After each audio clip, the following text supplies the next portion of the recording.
I want to bring in Democratic Congressman Jake Auchincloss of Massachusetts. He is a former Marine.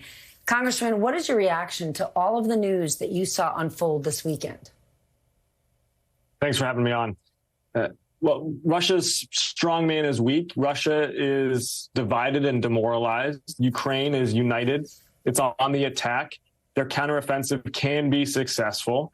And the initiative now lies with the United States. The question is, are we going to remain on the right side of history? Are we going to continue to support Ukraine with armaments, intelligence, the training that they need to be successful? President Biden has been clear that he will, but unfortunately, congressional Republicans following the tune of Donald Trump are trying to cut and run. What issues does this attempted revolt raise for the U.S.? Why should what happened this weekend affect us and our strategy with Ukraine?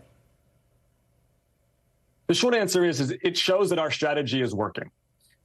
Vladimir Putin waged an illegal, barbaric invasion of Ukraine.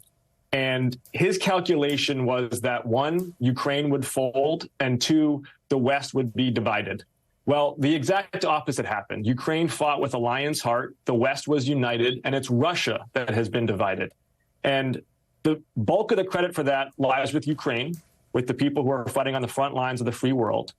But a great deal of credit also goes to President Biden's far-sighted foreign policy in marshaling allied support, in marshaling congressional support to say no. The United States stands with freedom and democracy. Might does not make right, and we're going to uphold the rules-based international order. It's working. The counteroffensive that's coming this summer can work as well, but we have got to supply them with the armaments, the training, and the intelligence support that they need, the tools that they need to be successful.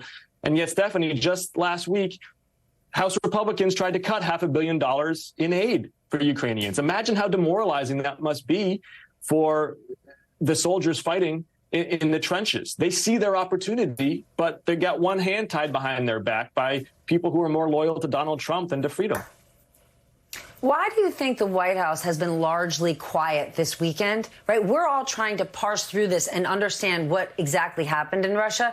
And it's been difficult because you're getting your information from either a mercenary or Russian state media, two sources we cannot trust. Clearly, the White House knows what's going on, and they haven't said much. Or Telegram, I would add. I think the National Security Council is clearly watching this closely. Anytime there is internal disarray within a nuclear-powered state, there's going to be a huge amount of monitoring and Plan B.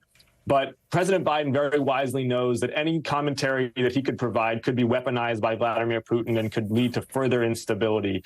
He is going to My hunch is he's going to remain pretty generic in his commentary and instead double down on what he's been saying for the last 18 months, which is that the United States stands with Ukraine, the West stands with Ukraine, our allies the world over stand with Ukraine, and we're going to see this through until their territorial integrity, their prosperity, and their democracy is restored. You're a former Marine. Does this weekend's events raise any concerns for you about American troops that are stationed in Europe?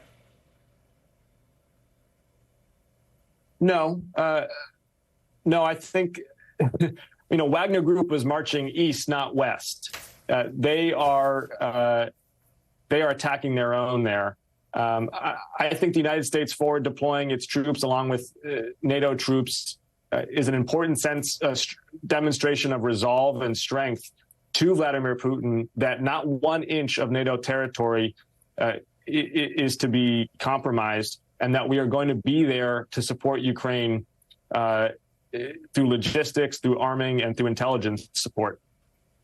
Well, where do you think Wagner Group goes from here? Do they go back and send their mercenaries back into Ukraine? They have been a violent and dangerous force in Central Africa. Does this weekend's events now change their strategies?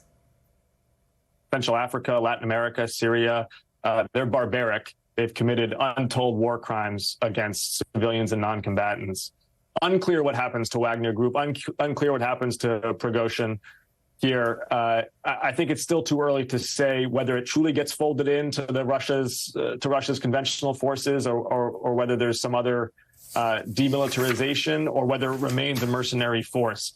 But we actually don't need right now that clarity about internal dynamics in Russia to have strategic clarity on our side. Because again, what we've been doing for the last 18 months has been working. The clarity that we need is to double down on our strengths and support Ukraine in this coming counteroffensive.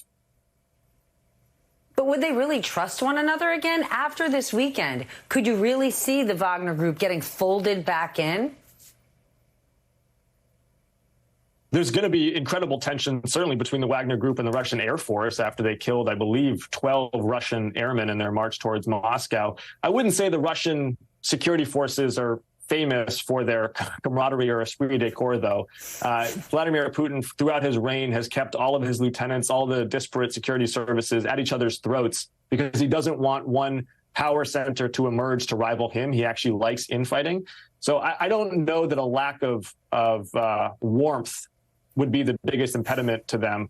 I think it's more about whether Vladimir Putin and the security services want to eviscerate Wagner, whether they want to fold Wagner in because they need those troops to repel the counteroffensive. Regardless of those machinations, though, Russia is much weaker now than it was 3 days ago.